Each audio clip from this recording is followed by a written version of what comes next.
ബംഗാളിൽ ഭാരത് ജോഡോ ന്യായ് യാത്രയുടെ ഭാഗമായി ചില സ്ഥലങ്ങളിൽ നടത്താനിരുന്ന പൊതുസമ്മേളനങ്ങൾക്ക് സർക്കാർ അനുമതി നിഷേധിക്കുന്നുവെന്നാണ് സംസ്ഥാനത്തെ PCC അധ്യക്ഷൻ അധീർ രഞ്ജൻ ചൗധരിയുടെ വിമർശനം. അസമിലെ അതേ സാഹചര്യമാണ് ബംഗാളിലും അനുഭവിക്കുന്നതെന്നാണ് കോൺഗ്രസ് സംസ്ഥാന ഘടകത്തിന്റെ ആരോപണം. മമതയെ അനുനയിപ്പിക്കുവാനുള്ള കോൺഗ്രസ് ദേശീയ നേതൃത്വത്തിന്റെ നീക്കങ്ങൾക്കിടയിലാണ് സംസ്ഥാന ഘടകത്തിന്റെ ഈ തുറന്ന വിമർശനം. യാത്രയിൽ പങ്കെടുക്കുന്നതിനായി മമതയുമായി കോൺഗ്രസ് അധ്യക്ഷൻ മല്ലികാർജുൻ ഖാർഗെ സംസാരിച്ചു. രാഹുൽ ഗാന്ധിയുടെ യാത്രയ്ക്ക് ആം ആദ്മി പാർട്ടിയിൽ നിന്നും ആക്ഷേപമുണ്ടായി. രാഹുൽ ഗാന്ധി നടത്തുന്നത് വിനോദയാത്രയാണെന്നും യാത്രയിലൂടെ സ്നേഹത്തിന്റെ കട തുറക്കലല്ല പ്രതിപക്ഷത്തിന്റെ അന്ത്യമാണ് സംഭവിക്കുന്നതെന്നുമാണ് ആം ആദ്മി MLA നരേഷ് ബല്യാൺ എക്സിൽ പ്രതികരിച്ചത്. പ്രതികരണം ചർച്ചയായതോടെ MLA പോസ്റ്റ് നീക്കം ചെയ്യുകയായിരുന്നു.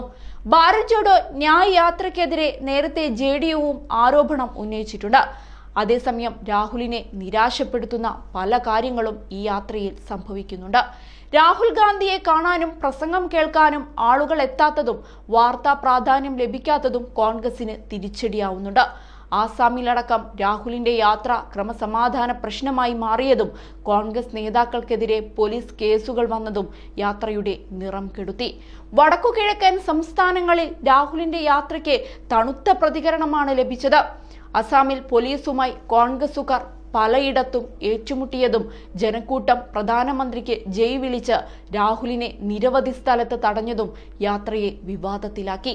രാഹുൽ എത്തിയ ലോക്സഭാ മണ്ഡലങ്ങളിലെല്ലാം BJPയുടെ വിജയം ഉറപ്പാണെന്ന് അസം മുഖ്യമന്ത്രി ഹിമന്ത ബിശ്വ ശർമ്മ പ്രസ്താവിച്ചിരുന്നു. ഭാരത് ജോഡോ ന്യായ് യാത്രയുടെ 12ാം ദിനം ബംഗാളിലേക്ക് രാഹുൽ എത്തിയിട്ടുണ്ട്.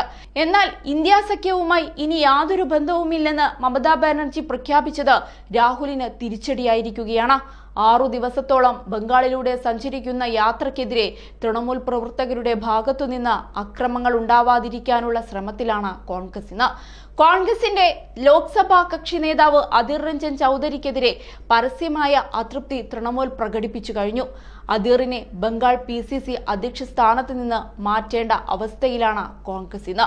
ബീഹാറിലും ഇന്ത്യ സഖ്യത്തിന് വലിയ തിരിച്ചടിയാണ് ഉണ്ടായിരിക്കുന്നത്. രാഹുലിന്റെ യാത്രയോട് നിതീഷ് കുമാറും JDUവും സഹകരിക്കില്ലെന്നാണ് സൂചനകൾ.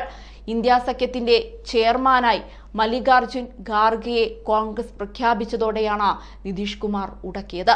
അയോധ്യയിലെ രാമക്ഷേത്ര പ്രാണപ്രതിഷ്ഠാ ചടങ്ങുകൾ ബഹിഷ്കരിച്ച രാഹുലിനും കോൺഗ്രസിനുമെതിരെ വലിയ പ്രതിഷേധമാണ് ഉയരുന്നത്. ഉത്തർപ്രദേശിലൂടെ ഭാരത് ജോഡോ യാത്ര നീങ്ങുമ്പോൾ ഈ പ്രതിഷേധത്തെ എങ്ങനെ തരണം ചെയ്യുമെന്ന ആശങ്കയിലാണ് കോൺഗ്രസ് ഇന്ന്.